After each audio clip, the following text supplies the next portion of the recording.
Hey, what's up guys? Welcome back to the Mr. Fix-It channel. Got the Polaris 400 out in the shop again today because I'm replacing a headlight bulb, but that's not why we're here. We're here because I want to talk about some common problems and some issues that this machine has, and some of the preventive maintenance and things that you probably didn't know you should check, that you should probably check. So stay tuned.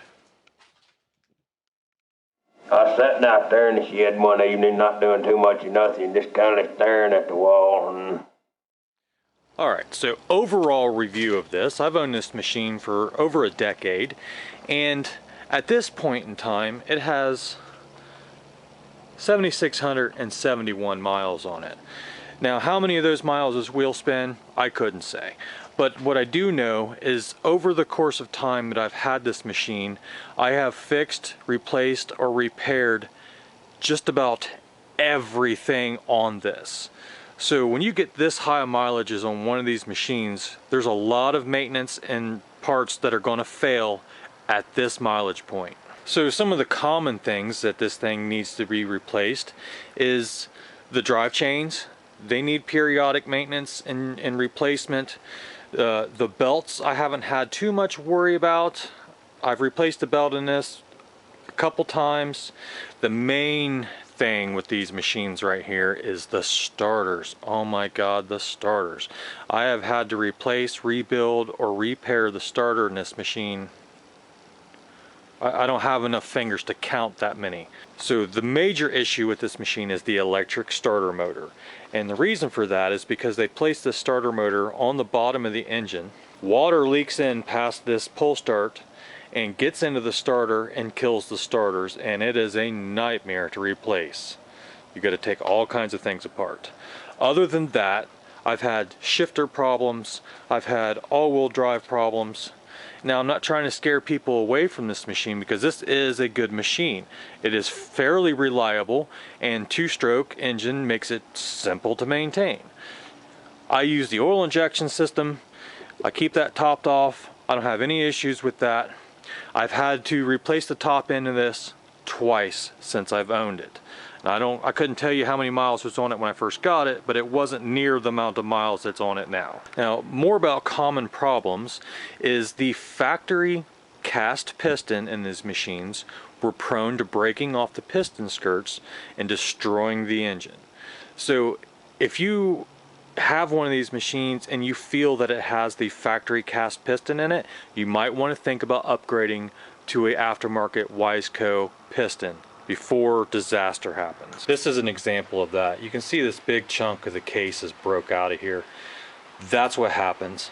The piston chunk breaks off, goes down in the crankcase. The weights or the webs on the crankshaft wedge it between the case and the crank and tries to shove it out of the engine. Unfortunately, this is ever so common. Now, if you're looking at buying one of these, this area of the engine is directly under the carburetor, so you've got to kind of remove the carburetor to look, or try to get in there best you can to look to make sure this isn't cracked or busted. It may not look this bad. It may not actually have a chunk missing. It may just have a crack and it's kind of bulged out. But that being said, give me a minute here and I'll take these two covers off and I'll show you where I'm talking about. Now this damage you will not be able to see just by looking at the machine. And the machine may still run even though the engine case is broken and you won't even know it. So I'm going to show you one way that could possibly give that away as a tell that that could be the issue. It's not foolproof, but you might want to be a little skeptical. But let me get this apart. I'll show you where this will break at, and then we'll talk about one way you might be able to tell if that's the issue or not. Okay, so this is where your crankshaft lives. This is where the balance shaft lives. Now, if it doesn't break out here, it can also break the case in here where the balance shaft lives. Now you cannot see that. You know what I mean? There's a whole nother layer there. And I actually, that personal machine I got over there, this was broken inside here the whole time I owned it. I didn't even know it. I put miles and miles and miles on it. But the one issue it had that it took me forever. It took me pulling the engine out, completely disassembling it to rebuild it, to put a new crank rod bearing in it and everything, before I finally found this issue. It was broke out inside here behind the balance shaft. All right, so deep down inside here, if you own one of these, you should know about this, but if you don't, buried right underneath the carburetor there, I'm gonna try my best to zoom in on it and spot you to it. Right there, that in the middle of the screen where the flashlight's poking, that is the dipstick to the balance shaft oil. If that case is broke out, this balance shaft oil will be gone. There won't be nothing in it. It'll be dry. And when you put oil in there, it will immediately suck all that oil out into the crankcase and burn it and send it out the exhaust, and this thing will make a cloud. It'll be a huge white cloud, and it's going to do that the whole time it runs for a good 20-30 minutes of runtime, and then it'll finally quit smoking and all that oil in there will be gone. So that's one way you can tell if that case is broke on the inside. So this whole compartment in here has oil in it. It holds about 100 cc's of TIMW30 motor oil. Now it can also do it too if this inner crankshaft seal is bad. There's also an O-ring in here. If those are bad, it'll kind of do the same thing, but it'll take so much longer for it to suck that oil out, and it will not smoke near as bad. Now I'm talking, when this thing blew a cloud, it literally looked like a cumulonimbus cloud. Like I thought rain and lightning was going to come out of this thing. It was bad. And every time I would put oil in that, it would do it, and it would run out and stop smoking. And that's, I didn't put two and two together. I replaced this seal. I've done all kinds of work, but I never actually pulled that balancer out and physically looked in that hole for damage until then. So keep that in mind. And it can also break out anywhere on the bottom of the engine. This is going to be very hard to see if you're going to look at buying one of these, because this is usually hidden by a skid plate. Do the best you can to look to make sure this case isn't broken. Now that being said, there are people out here that can weld these. Good TIG welders can weld these cases up. So if that happens, you can take the cases apart and take them to a welder and have them welded up and have a good engine case again. Otherwise, you'll have to find you a replacement set, and that's what I did. Now another common failure is with this flywheel. Now your stator sits in here and your flywheel goes onto the crankshaft inside the pull start cover, and what can happen is these magnets can delaminate, and when that happens, it's going to lock the engine up. What some people will do is they'll pull this once they find out it was the flywheel magnets, they'll just pull these magnets out, clean all the debris out of there, and put this back on, and the engine will run. It just won't charge the battery, and you won't have power for the lights or anything else. So if you buy one of these and the engine's locked up, don't immediately think that it's the crankshaft or the piston. It could also be this. And if your charging system's not working, you can't get any electrical on, but the engine runs, pop this flywheel off. Make sure these magnets are in place. Other pattern failures with these machines are going to be with the front shocks or struts, whatever you want to call them. The factory ones, when they get this old, they're all going to leak. So you're going to need to replace these. Now this machine I replaced with a gas shock, and I wish I'd have went with the hydraulic shock, because the hydraulic shock is what this came with originally, because the gas shocks are very stiff, and it made the front of this machine way stiffer than I ever wanted it to be.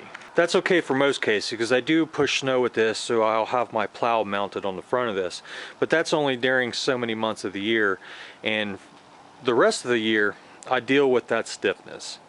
Will I go in and replace these with hydraulic shocks later in the future? Probably not. I'm just going to leave that alone. Other main problems that you have with this machine is the chain slack adjustment back here to the rear swing arm. Now this chain needs to have quite a bit of slack in it. The manual tells you you need to compress the suspension and then adjust it to a certain tension while it's compressed. Now that is tricky to do. What I usually do is I'll just hook a ratchet strap from here to here and then squish these two together and adjust the chain, but that becomes way overkill. And what I've tend to do is I just use my finger as the gauge, and I put my finger on the swing arm right about there, and then I make sure that I have slack up past my second knuckle on my middle finger. Now depending on the size of your hand will depend on the chain slack that you're using, but I usually just leave the machine sitting on its own weight, and I'll adjust that chain till I have it past my second knuckle, which is about 2 inches. The factory recommends 1.25 inches. I have found that when I take this thing out to the ATV park and I jump it too hard, it will break this rear chain. Not only that, if this chain is too tight and you're not compressing the suspension enough for it to break the chain, what it will start doing is it will start to wear out this swing arm pivot bushing right here, and it will also start to work the swing arm pivot pin bolt out. It'll start working that loose, and it'll put extra stress on your carrier bearings and your sprockets. So just so you can see, just so I can show you, this machine with it sitting on its own weight, it's touching the swing arm there, and I'll pick it up. You can see it goes past my second knuckle. There's a lot of slop in this. You want to keep this chain pretty loose. Usually looser the better, but if it's too loose, it will start to slip on the sprocket teeth. So it's a fine line to how loose you want that chain is. Now these chains up front here, the one behind this cover and the one that runs up to the front drive, they have no movement in them. There's no suspension movement. So you can keep these pretty tight, and I suggest keeping them fairly tight in adjustment. Another issue I've had with this is with the shifter. The shifter has a rubber boot here. It does not seal well. I did put a zip tie on there to help it seal, but as you wash this machine or ride it in a lot of wet conditions, water will seep past this boot and get into that shifter and cause corrosion. That's another common problem with these older Polaris machines. Another common problem that's usually overlooked is the speedometer drive cable. This has a cable that runs down to the transmission into a 90 degrees angled drive that goes into the side of the main shaft of the transmission. Now, inside that angled drive, there is a speedometer drive key. It's a square piece of cable about this long, and that will break. If this cable becomes tight and seizes, it will break that key, and that key is a mother to replace. Ask me how I know. So if that key breaks, I suggest just replacing the entire cable while you're in there, and that'll prevent that. Another issue with this, because of the type of charging system that this has, if for whatever reason you remove the battery cables or take the battery out of the machine and run this machine, the voltage regulator will not regulate the voltage, and you will get unregulated voltage flowing through this machine, and it will burn out the headlights, it'll burn out the tail lights, it could burn out the CDI box, the rev limiter. So if you have to run this machine with no battery in it, you're running a serious risk of burning the electronics up. Other pattern failures on this machine comes with the seat. The original seat cover is getting old now, and what will happen is it will start to shrink and contract, and it will break the seat base, the pan, the main frame of the seat.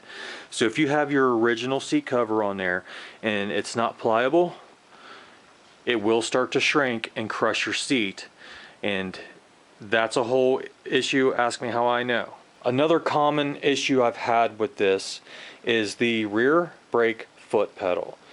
This foot pedal comes out of adjustment constantly. I am coming in here and readjusting the tension on this foot lever so often.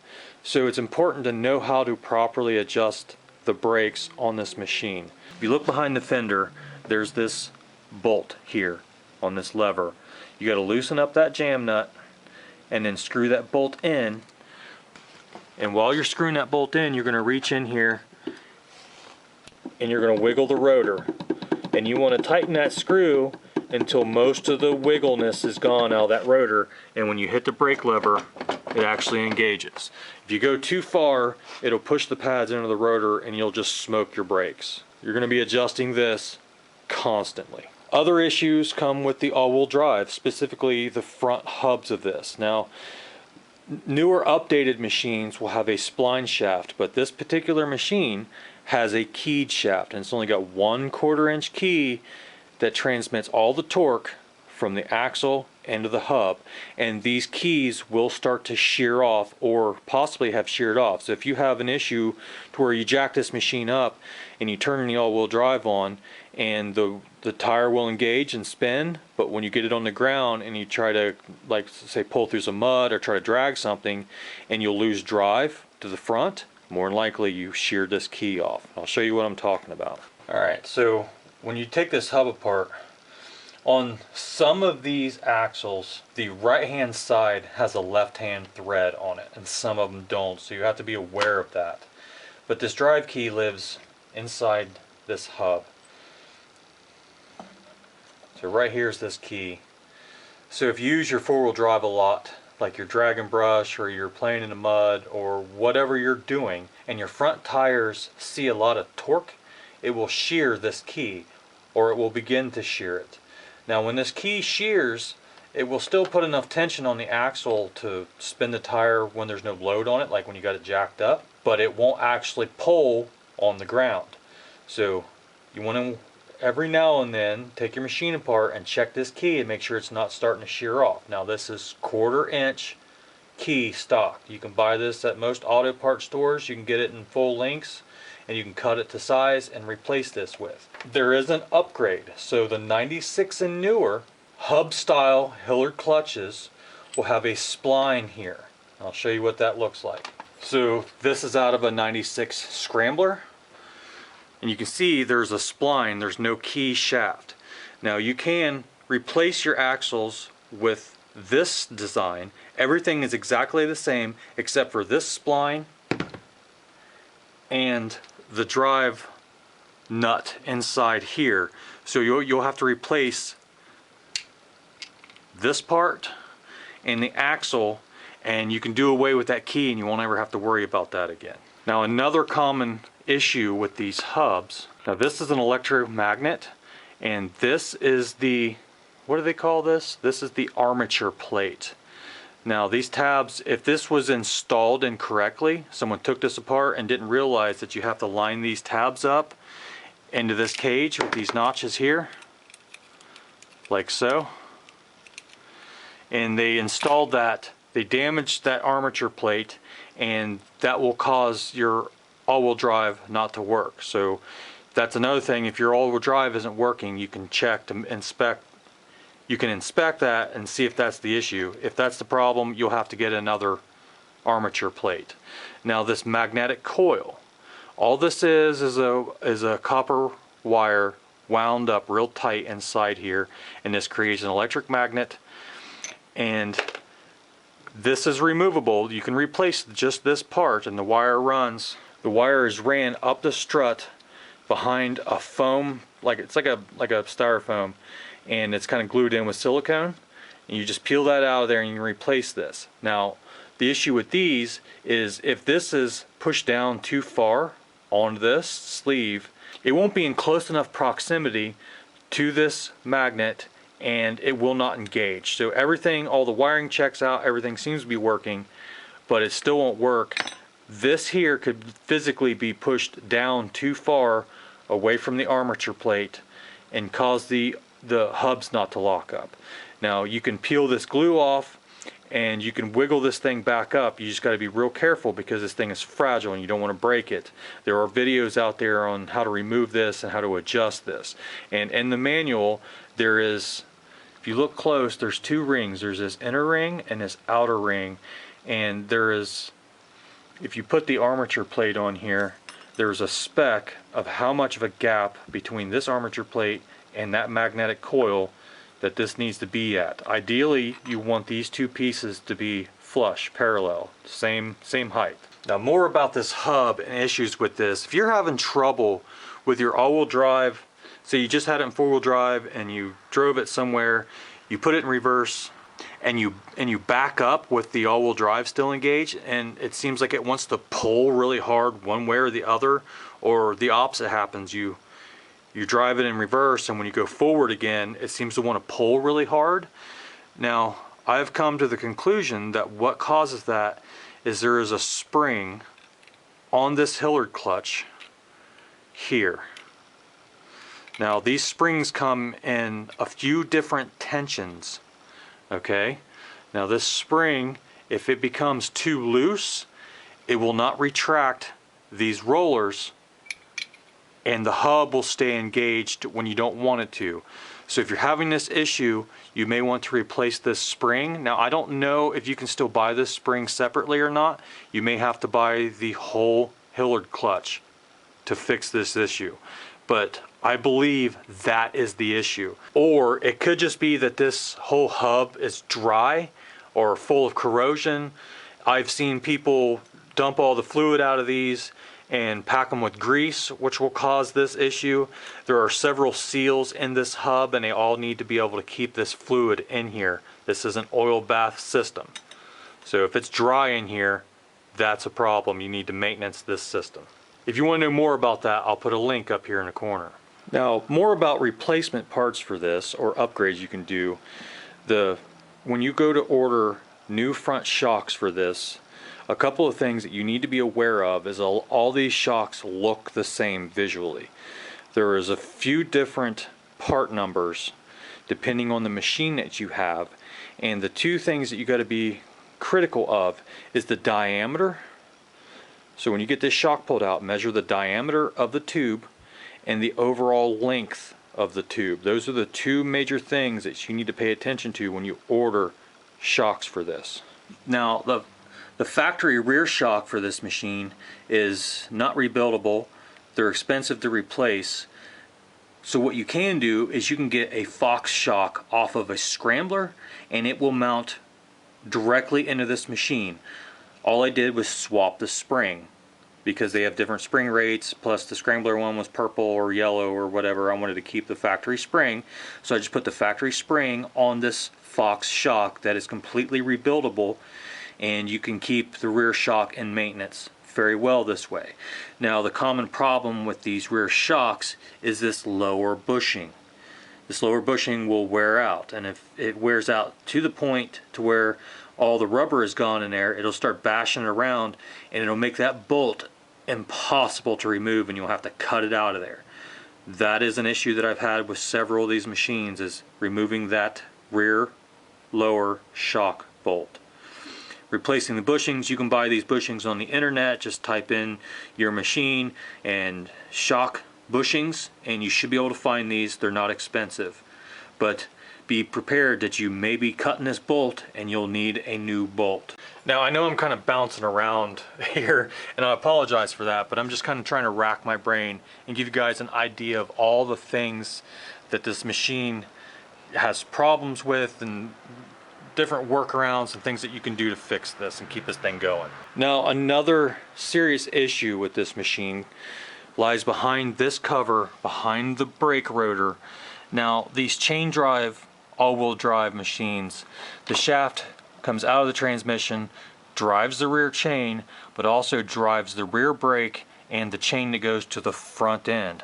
Now behind here there is a bushing block, and there is a bronze oil-like bushing in that block with a couple seals on it with a grease fitting. Very often this bushing gets neglected and wears out, and what that's going to cause is that shaft is going to be tweaked this way. As the front end grabs traction, it's going to pull this shaft out and eventually it's going to damage the bearings in the transmission, or even worse, I haven't seen this, but I've heard of this shaft breaking off the transmission. Okay, let me see if I can get a shot of this. Got my flashlight. I'm going to zoom in. Now you see that grease fitting right there? That's to the swing arm. Now just behind it,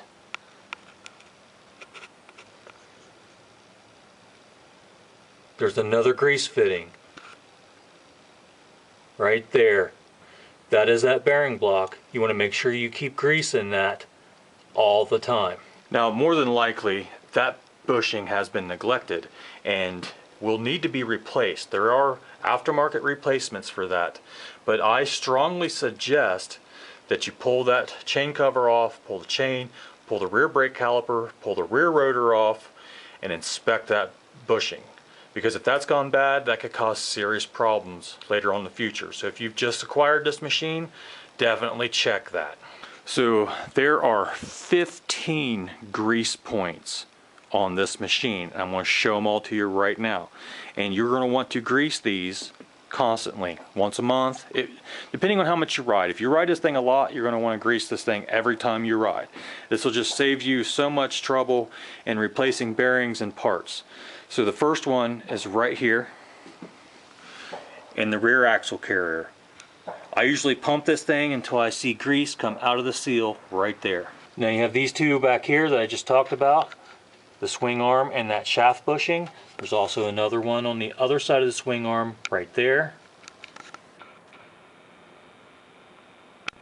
So that accounts for 4 of them back here. 1, 2, 3, 4. Now up front in the machine, if you look back in here, this is the jack shaft for the front chain tensioner. So there's a grease fitting right there. There's one on the control arm, there's one in the U-joint, and there's also one in the ball joint. So if you turn your tire all the way out like that, and you look up underneath here, there's also one right there in the ball joint. So that's 8 of them so far. Now on this side, you have another one in the ball joint. There's one in the control arm. There's one in the U-joint. Now on this front axle spool, there's also one right there. So there's also one on the bottom of the steering stem. So if you look right there, there's another one. So that accounts for 14 of them. Now the 15th one is up here on top of the steering stem. There's another bushing right there and a grease zerk in it. Right in there. Sorry it's a bit out of focus, but it's right there. So keep those grease fittings well lubed, and you shouldn't have any issues with those for quite a long time. Now another common failure with this machine, and others like it, like the scramblers and the trailblazers and stuff, the steering stem bushing at the bottom of the steering stem, right back in there. What happens with those, for one, if it's not greased, it's going to be worn out, but 2, it's riveted to the frame and the rivets will work loose and cause a bunch of play in your steering. So that's another common issue, and that can be replaced. There are parts available for that, and if you want to know how to replace that, I'll put a link right here. I hope I'm not boring you guys to death, because I know I'm talking a lot, but I'm just trying to cover a lot of information all in this one video so that it's out there for you guys, because these machines are getting old. They're going to require a bunch of maintenance. There's not a lot of information. Well, let me take that back. There's a lot of information out there, but there's not a lot of reliable, good information, and I'm trying to give you guys the best information that I can give you. So if I get something wrong or if I leave something out, feel free to leave it down in the comments. I try to look at every comment and reply to it or respond in some way to every comment on these videos. So like I said, if I leave something out, if I get something wrong, I'm always looking to be educated. I don't like to give out bad information. So we're going to continue with this. Hang in there. Other common problems with this, if you are using your oil injection system on this, that oil injector housing can leak water and dirt into it, and over time it can corrode the oil injector pump. So it's good practice to pull that cover off of there every now and then and inspect the oil injector pump. If you want to know more about this system, I'll put a link right up there. Other common problems with this machine have to do with the drive and driven clutches or pulleys on this machine. For one, the cover. Let me show you the original. Alright, so this thing's been laying out here ready to go in the trash for quite some time because I'm lazy, but I got it here to show you. What happens with these covers is the plastic they are made out of, over time through heat cycles and age, will shrink. And when they shrink, they start getting into the clutches. So if you're having this issue, the problem here is one of 2 things. One, it's just age and this belt cover is shrinking. 2, the engine mount bushings are going bad and causing the clutch to actually tweak over in this cover and causes this. But if you're seeing rubbing here and here, you're definitely going to have to replace this. Now, you can buy these off the internet. They're not very expensive. I got this one from eBay. It was about $45 and it fit perfectly. Solved all the issues that I had with that old cover. Now, as far as the actual clutches themselves, let me show you what I'm talking about. So here is an old used driver clutch, and if you don't know how this thing works, as the engine speeds up, this clutch clamps down onto the belt, and there is a spring in here that not only allows it to return, but it also controls how much the belt is squeezed by this clutch. And there are weights right here and rollers.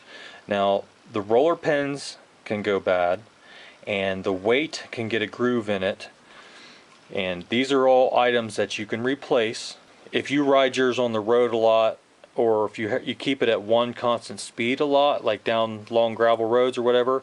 You can wear a groove into the face of these sheaves. These are called sheaves.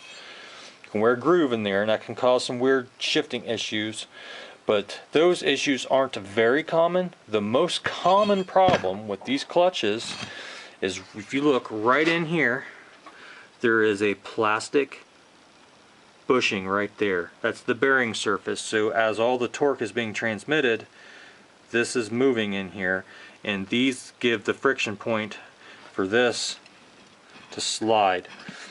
These will wear out and cause the clutch to do this. They go wore out to the point that they fall out, like you see that one there fell out. You're definitely going to be hearing a bunch of chatter in here, and your transmission's not going to shift. It's not going to accelerate like it's supposed to. So these are common problems with the driver clutches, which you can solve just by buying a whole new unit. But if you're like me and you like to just fix things instead of replace things, then you can buy all these components separately. That spring will also wear out over time, and that'll cause the transmission to shift up too fast. Now, as far as the driven clutch, there is a spring. This one's all disassembled. Let me see if I can find the parts to this. The problem with these, now these are missing in here. Maybe I can find a picture on the internet to show you what these look like. But inside here, you have these little plastic buttons, and they get screwed down into the back of this clutch. And there's a spring, and this is called the helix, and this is what causes this thing to work. Now, what can happen is if those plastic bushings wear too much, it will cause a bunch of galling and scratches in the helix and cause bad downshifts and all kinds of other issues.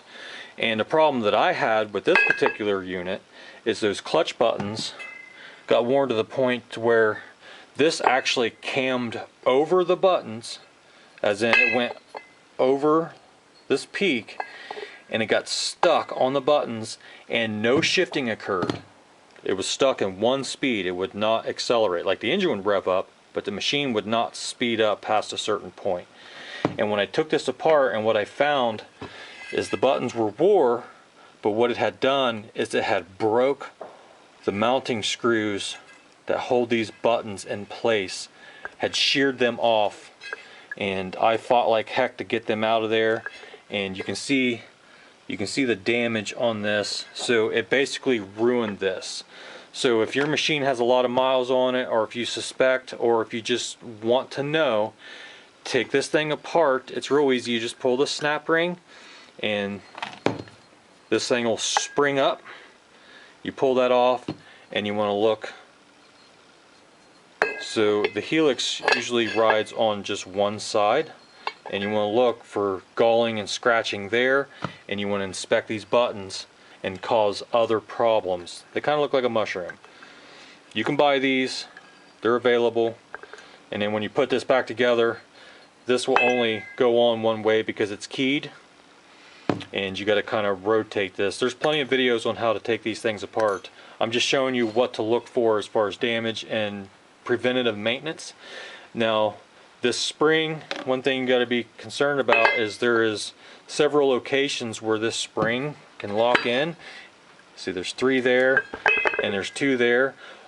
Look at your manual and it will tell you the proper location of this spring for this machine. I do not suggest moving this out of what the manual recommends, because it will greatly change your shifting characteristics, how well it back shifts, how well it upshifts. This will change things. So put this back the way it comes out if you take this thing apart, because it's going to make it'll make your machine run all kinds of weird. So when you talk about clutch kits and upgrades, what you're going to get is you're going to get different weights and a different spring for the driver clutch and a different spring for the driven clutch, and that's what a shift kit entails. So if you want to modify your transmission, that's what you would do, is put in different springs and parts in these 2 assemblies. Now another common problem with these, because these machines are getting old now, is while I got this off, I want to show you. If you look down in here, you can see there's oil on the back of the engine there, just below the carburetor.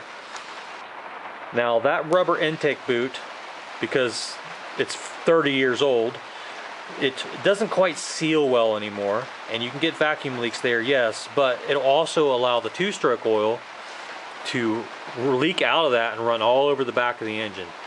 Now this intake boot has like an integral O-ring seal on it, and it's not meant to have a gasket. It's meant to seal up against the reed cage, and because they're old, these don't quite seal well anymore. And what I haven't cleaned this off yet, but what I ended up doing with this is I just put another intake gasket.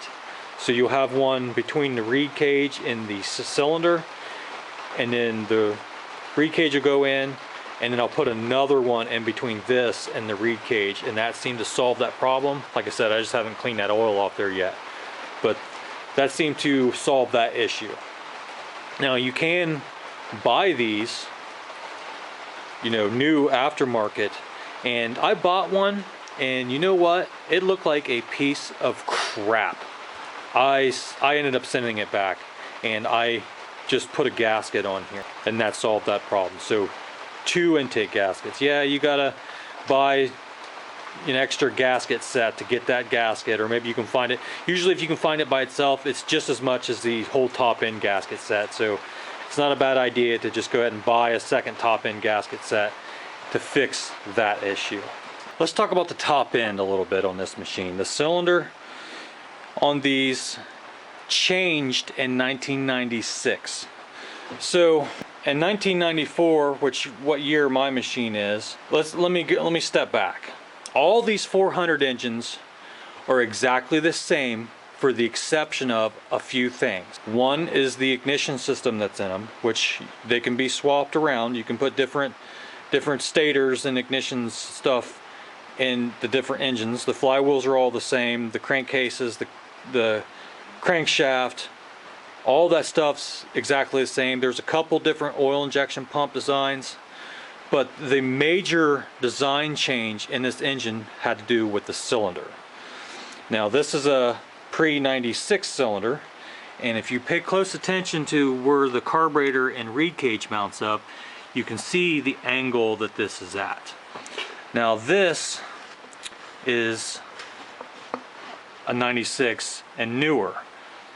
See the difference in the angle here? This is the one major thing that they changed in these 400 two-strokes. Now this cylinder will swap with this cylinder back and forth. You can put this cylinder on this engine, this cylinder on that engine. Everything's going to be exactly the same. Cylinder heads are exactly the same, but this is different. Now if you try to use the intake boot, let me slide this apart. If you try to use the intake boot that came off of this cylinder, right, and put it on this cylinder, what's going to happen is your carburetor is going to be at the wrong angle, and the airbox is not going to mount back up. So if you run into a situation where you need to replace this cylinder, you want to, either make sure you get the cylinder with, you can see how this mounting flange and this mounting flange is on the same parallel, same plane, whereas these two You get a good shot of that. Whereas these two are on two different planes. You want to make sure you get the same one. Now if that's not an option, say you have this engine but you found this cylinder and it's a good cylinder and it's cheap, you will need to buy the intake manifold for this cylinder.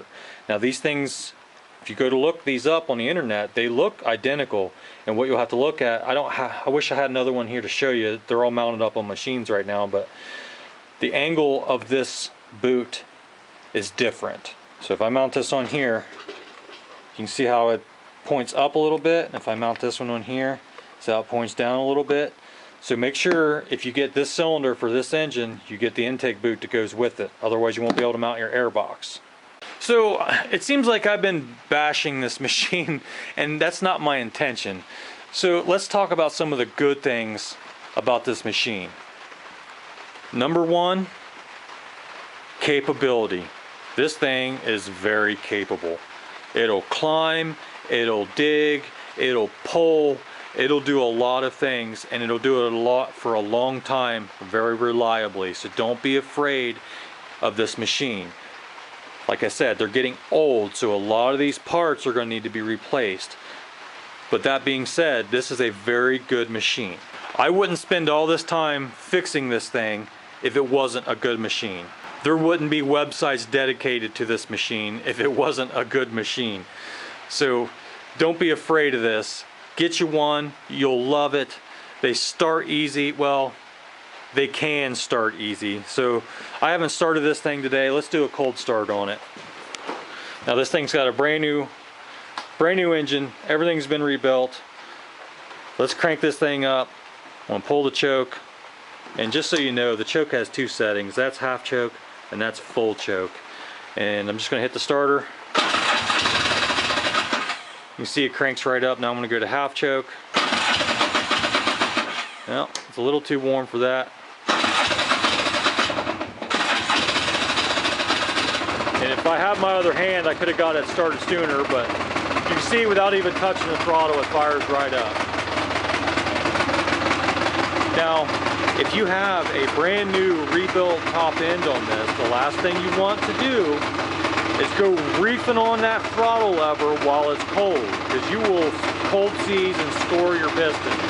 So let this thing come up to temp for 3, 4, 5 minutes, depending on how cold it is, maybe longer. Just let it sit here and purr for a little bit.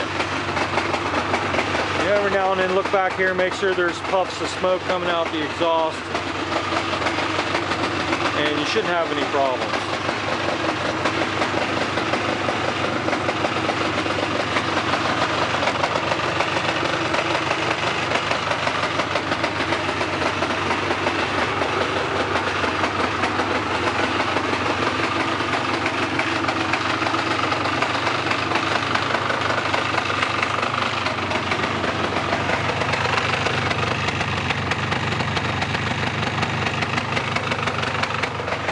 So that is the beauty of a two-stroke, is hot or cold, they usually start right up, no problems. Now, if I thought these machines were no good, I wouldn't own not just one of them, I wouldn't own 2 of them. So they are good machines, but they are, how should I say, they're kind of like Harley Davidsons. And what I mean by that, they're made in the USA, and a lot of the parts from this machine will work on this machine. Pretty much 90% of the stuff on this 96 Scrambler will work on this 94 400L, or it's a Sportsman. It just doesn't have the name on it. So not only that, but if you ride them a lot, they require a lot of maintenance. I'm just gonna say. And here in the last couple, 2-3 years, I've been riding these machines into the ground. I've been beating, especially this one, I've been beating the absolute crap out of this thing. And I kind of gave this thing a break once I got this thing. So just be aware that if you ride them a lot, they're going to require a lot more maintenance. And being 2 strokes, they're not 4 strokes, the engines will last long time before they ever need any kind of valve jobs or anything like that. 2 strokes, they do require more frequent top end maintenance than a 4-stroke does. So if you're not into repairing and replacing cylinders and pistons and rings often, then go buy a 4-stroke. But like I said, I got 2 of these machines. They both run great. I run them to death. This one gets worked to death. This one gets played to death. A lot of the parts will interchange, especially when you get about 98 and older. Pretty much all the parts are exactly the same. Both these are 4-wheel drive. They both have chain-driven all-wheel drive systems in it. Hub-style Hilliard clutches, you know. So there's parts out there available. Stay away from a lot of the aftermarket stuff you see on eBay and Amazon. If it's like a key switch, that's not a big deal. But if you're going to be replacing a top end, spend the extra money, find an OEM cylinder and a Wiseco piston, and go have the cylinder bored for the new piston. You're going to have the best luck and reliability and longevity out of the OEM parts than you will if you go buy a niche brand cylinder and piston. The last thing you want is to rebuild it, take all that time and money and energy spent just for it to break down and possibly destroy your engine. So try to stay away from the aftermarket. Aftermarket starters, I've not had terrible luck out of them. They're touch and go. Most part aftermarket starters are pretty good. It's hard to find the original. I haven't tried a niche cylinder, but I've heard so many mixed results. I've heard a lot of people say, hey, they work great, not a problem. But I've seen videos, I've seen the casting flash on them. If you took the time and you know, deflashed them and did some port work on them, stuff like that, I'm sure they're fine.